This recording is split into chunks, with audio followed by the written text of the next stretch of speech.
Deep in the heart of the Berkshire countryside at Genetic Studios near Reading, London band then Jericho and their producer Martin Rushent are listening to the final mix of Fault, a song for the band's debut album.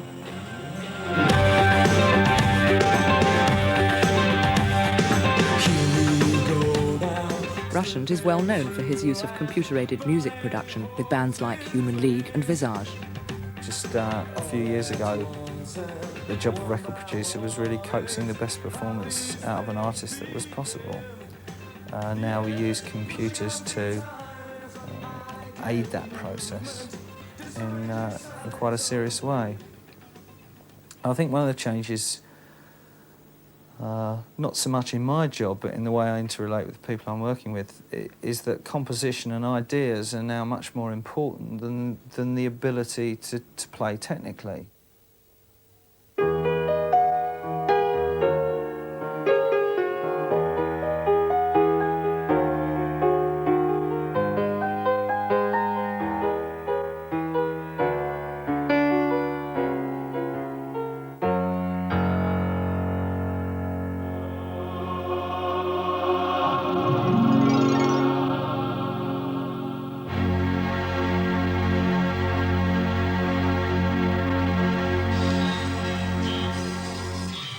The production process begins for Rushent when he listens to the band's demo tape.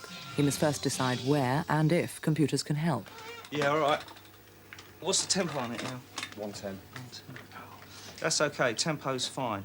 But it's got to be, if we're going to make a dance rock track, then we've got to hold the tempo all the way through. So I think we'll use some machine assist on it, on the drums, possibly on bass too.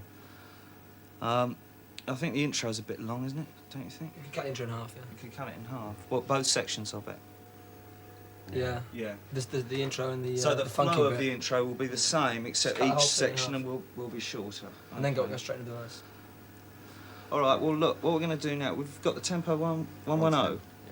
Yeah. OK, we'll get the part written out and program up a Lin guide pattern for you, That's and then we'll take it from there, yeah? So it gives us 4 bars. Right. Then Jericho's drummer, Stephen Wren, works with Rushent's assistant to program a basic drum pattern into the Lin drum. This won't end up on the finished track. It's a guide to ensure that all the other electronic instruments keep time. The Lin drum is not, strictly speaking, a synthesizer. The sounds are digital recordings of real drums, encoded on a memory chip. Well, the Lin drum was really, a few years ago, was a real breakthrough in drum machine technology. Before then, you'd had these purely sort of things that didn't really sound like drums at all. The Lin really did sound vaguely like a drummer, and we use it to lay down the basic patterns and ideas of the drummer on tape to use as a sort of check against what we're doing, to make sure that our higher level machines are playing the basic patterns correctly.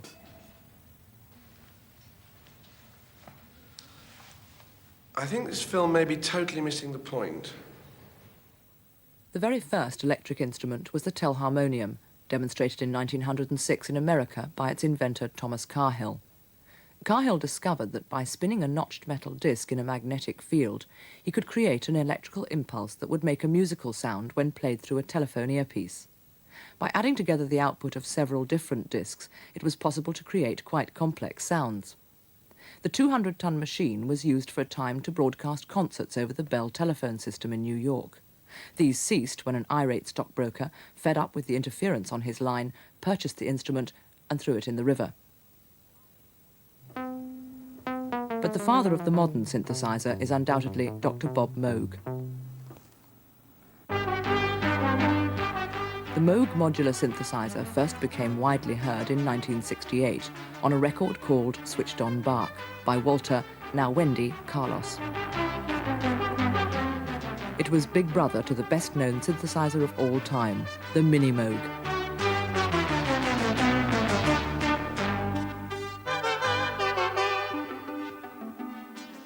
This is the last off the production line. It was made in 1980, the last of about 12,000 that were made between 1970 and 1980. It's an analog monophonic synthesizer. That means it makes the waveforms by electronic means, and it plays one note at a time. In an analog synthesizer like this, we start out with an oscillator. An oscillator produces a steady pitch sound. And in this synthesizer, we can control the oscillator sound from either the keyboard, from the pitch wheel, or automatically through modulation. The oscillator has a waveform, and that determines the harmonics. Here's a triangular wave, sawtooth, square, and two rectangular waveforms. With all those harmonics, we can shape the sound through filtering. That is, we can cut out these harmonics as the sound goes on. Here's a filter which cuts out the harmonics starting with the highest.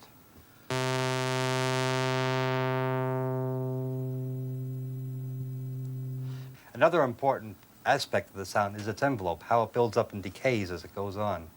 In an analog synthesizer like this, there are four parts to the envelope. The attack, which is the rise, the decay, which is the fall from the highest point, the sustain, which is how loud it is as it continues, and then the release, which is how rapidly it dies to zero when you let go of the key. Here now I have a slow attack and slow decay and fairly low sustain, so you can hear each individual part. First the attack, then the decay, then the sustain, and finally, I let go of the key, the release. Okay, Steve, looks like that's the program. Let's see how it plays. The various machines at Genetic Studios can send each other electronic signals to keep in time. Useful here because Rushent's master plan for the track involves recording most of the drum kit onto tape in the ordinary way, but generating the snare and bass drum sound from the synclavier, a sophisticated computer and digital synthesizer.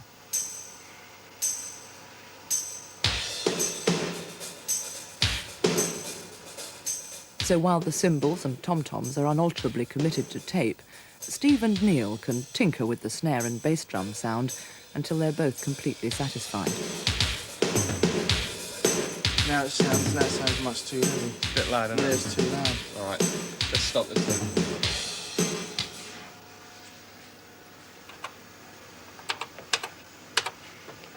35.0. Let's try and hold it down to 35%.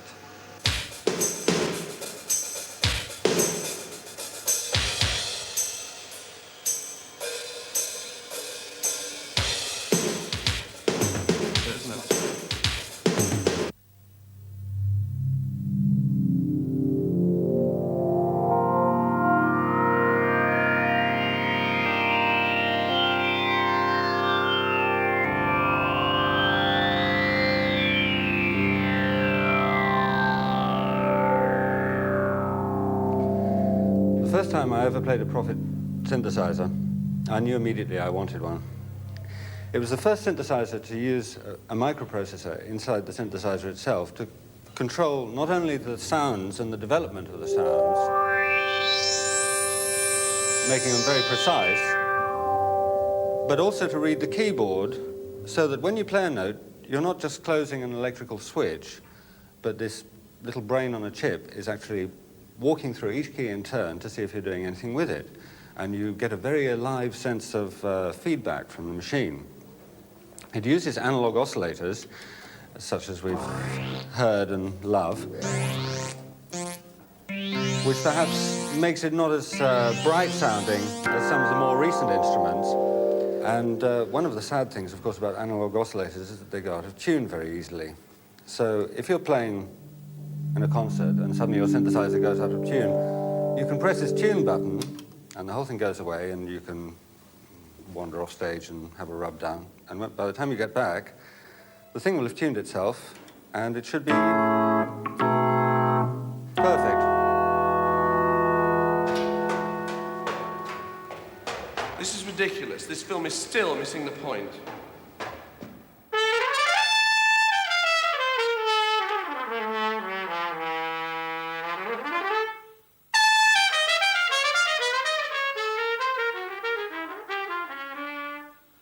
I think that a lot of work has disappeared for musicians in the last 4 or 5 years, especially in London, where sort of a lot of, I mean, with the agreement in some instances of the Musicians' Union, and in some instances despite the union, musicians in orchestra pits, musicians in studio sessions and so on, have actually found work slipping away from them because it is easier or cheaper to use either a pre-programmable synthesizer, a drum machine, whatever it might be, to create fairly regular sounds. In many areas of live work with groups, they don't represent any real threat at all. But it's in mainly the area of media work and recording that their use has become of great worry to us in certain areas where many more musicians were employed than are being used at the moment. And the union's policy is to endeavour to control their uses in areas where we're able to do so. But the problem isn't confined to recordings. In 1982, Barry Manilow toured Britain. On previous tours, he'd used a full orchestra of British musicians. This time, he replaced them with a rhythm section and just 3 American synthesizer players. Now, this is something, obviously, the union can't accept and will do all it can to try to prevent that situation, because it's clearly that synthesizers are being used in that instance instead and as a substitution for string players, because that is really the sound that's wanted. The musicians who are going to suffer most are those who have developed skills such as trombone players, trumpet players, violin players, but who haven't got either composing as one of their elements, one of their strings to their bow, if you'll excuse the pun, or they haven't actually got any greatness of performance. They are skilled professionals, but they unfortunately now are in line for being replaced, rather like some technologies in heavy industry are replacing some workers. I think that, in fact, it will turn around inside a decade, and many of the musicians who are coming along now will be totally skilled at using computers to create music, and therefore they will find employment in that role. I don't think it will mean a long-term erosion of the musician status, because I see future society as asking more and more of musicians, demanding more and more musical input for society in the information age. Therefore, I think musicians and all artists will have a far greater role to play in the future. So I don't think it's a bleak outlook, but there are going to be short-term problems.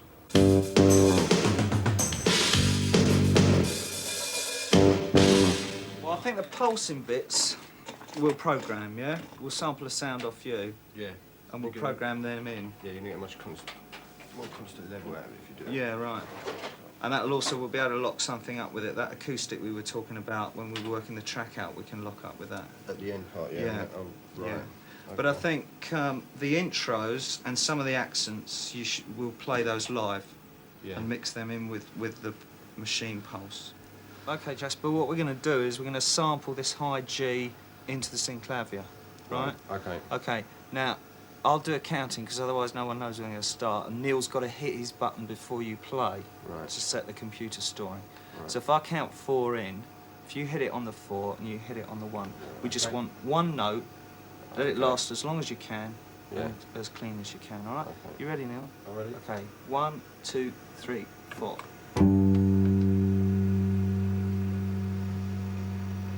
That's good. Okay, that looks good.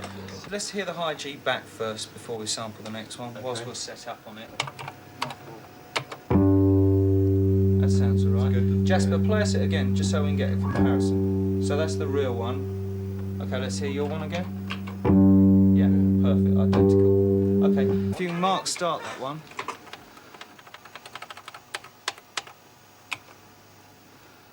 One of the interesting side effects of digital synthesizers is, as we mentioned before, their ability to sample sounds. Not just sounds like elephants trumpeting in telephones, but actually off other people's records.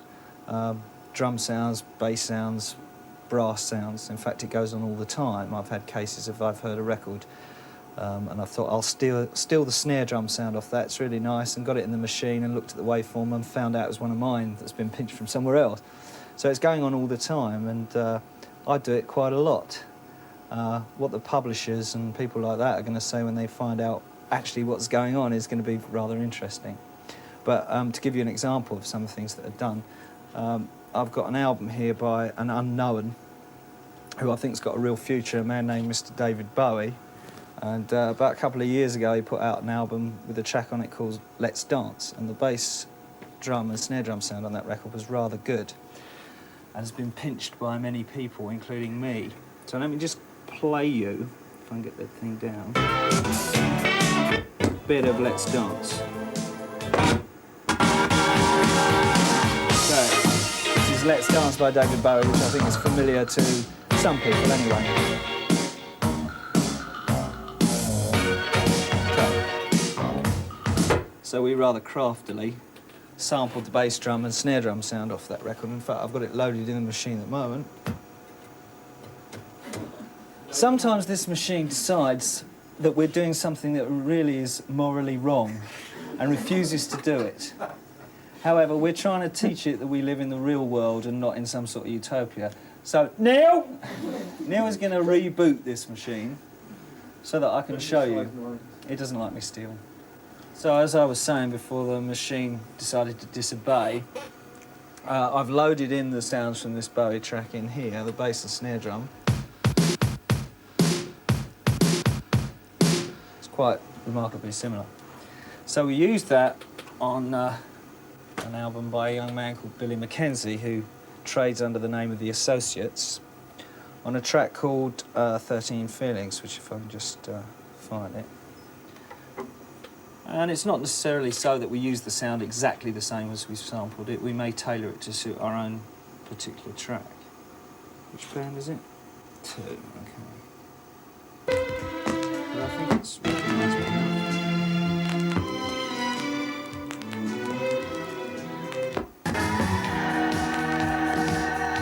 Right.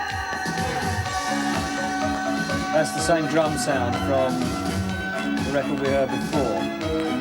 You see, it doesn't sound exactly the same because we've tailored it to suit our own track, but it was the character that we were after. And no doubt some crafty devil has sampled that sound and used it on his record.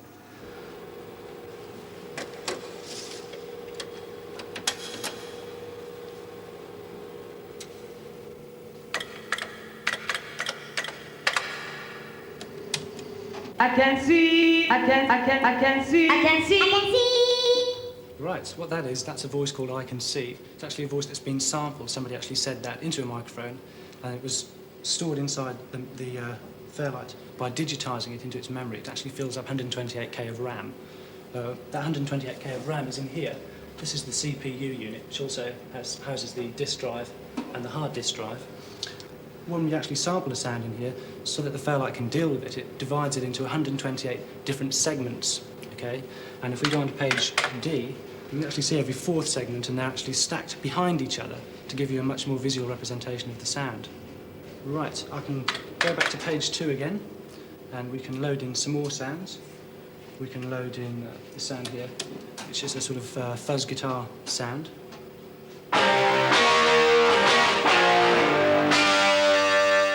Or this kind of sound, which is quite a famous sound. It's called Orc 2. Okay, you don't actually have to sample a sound to be able to create sound on the Fairlight. You can actually generate your own by drawing waveforms, and that's what page 6 is all about. If we have a look at page 6, we can go to the first segment. Remember that we've got 128 of them, and we can draw a very basic waveform like this, and then fill that in. Then we can go along to segment 128, and we can draw a much more complex waveform that's going to sound it's going to have a lot of high frequency information in it, and fill that in. And if we go to page D, you can actually see that there's segment 1, the very boring waveform, and there's segment 128. What I'm going to do now is ask the computer to fill in the gaps and merge from this to this. And we do that on page 6. Sort of interpolation, so that the sound will actually change as it's being played rather than remain static. And here's page D showing it actually happening. Right, there's also another page in the Fairlight called page R, and that's a rhythm sequencer page, and you use that to load in several different sounds and get them to play simultaneously.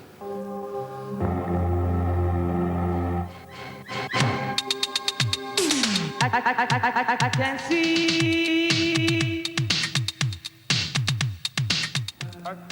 Sequencers, as we know them today, are digital devices.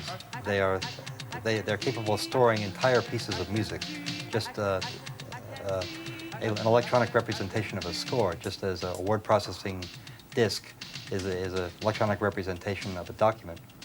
What you can do with a word processor with words, you can do in a sequencer, a good sequencer now, with musical entities like notes. The microprocessor has made music controllable for the first time. For the first time, musicians and composers can actually consider music out of real time, the piece of jargon that suggests that it's live. We've had recording studios and so on for the sort of best part of this century, but it's not been very malleable, not very manipulable. But now music can actually be shifted away from the moment it's created to a point where it can live in computer memory and can be manipulated to one's heart's content before it's broadcast or before it's performed. Sometimes I hear a record and go, that drummer is magnificent. What tremendous feel and power and stuff there, and only to find out 2 weeks later I've been listening to a machine.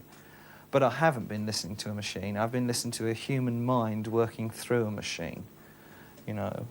I mean, I don't think it makes you any a better carpenter by the fact that you can bash nails in with your fist with no machine. You know, the smart guy uses a hammer.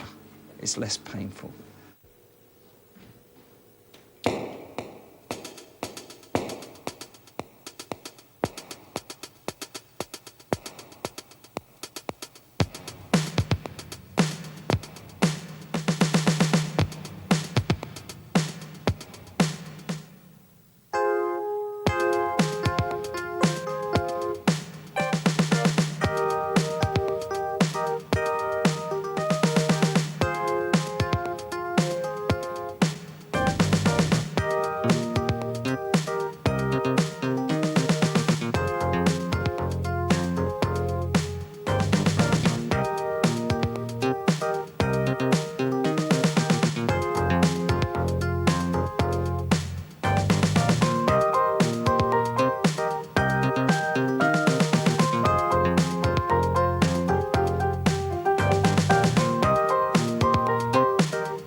This film is totally missing the point.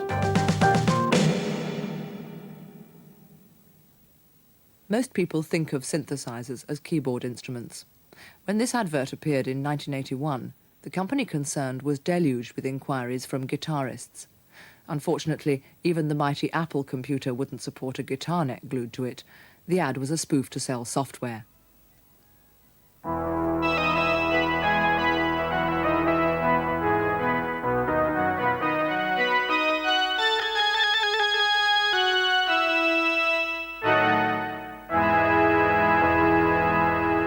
The guitar synthesizer works like this. The pitch and dynamics of each string are detected by this hexaphonic pickup and then relayed to the floor module, where a computer recognizes the pitch and converts it to a binary code. The synthesizer also recognizes pitch bend.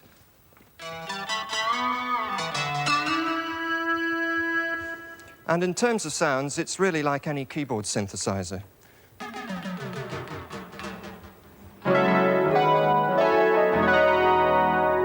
By using the string select function, you can assign the synthesizer sound to individual strings on the guitar, and this allows you to blend with the regular guitar sound.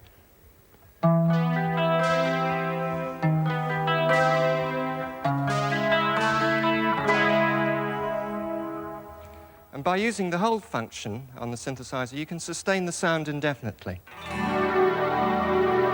And by presetting different tunings into the memory banks, you can transpose the held chord while playing on top.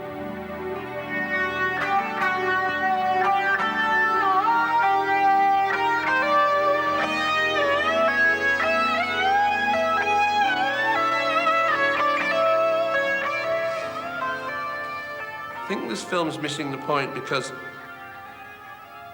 I think there's a high concentration here on the professional and on the most expensive and the most elaborate and the most advanced equipment available. And the whole point is that all of that technology and all of that experimentation and all of that extraordinary resource is available at a lower level, albeit, to anybody in the street. They can go out and buy a synthesizer tomorrow in a small 4-track recording studio, and they can make, well, they can actually make a record in their bedroom. That's quite simple. The only difference will be quality and quantity, but that apart, the technology is exactly the same. What cost £20,000 now will cost £1,000 inside a few years. And I think that's going to mean that such power is accessible to all. And I think that's probably the most significant change. After that, we're then going to begin to find out what we can do with the machines.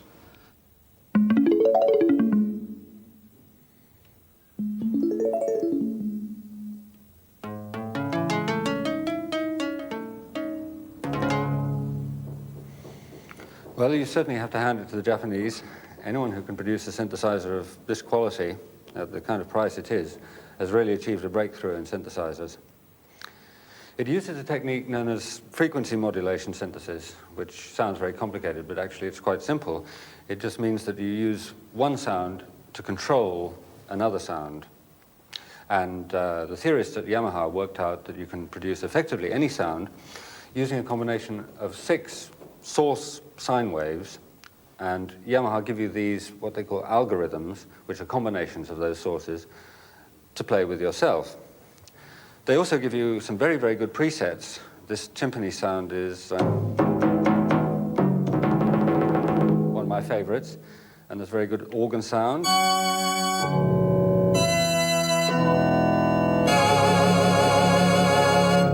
And a good bass sound.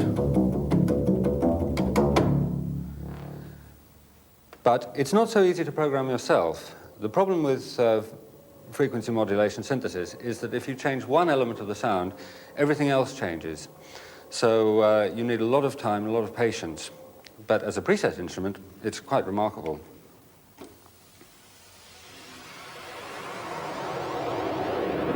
I think every one of us are creative creatures.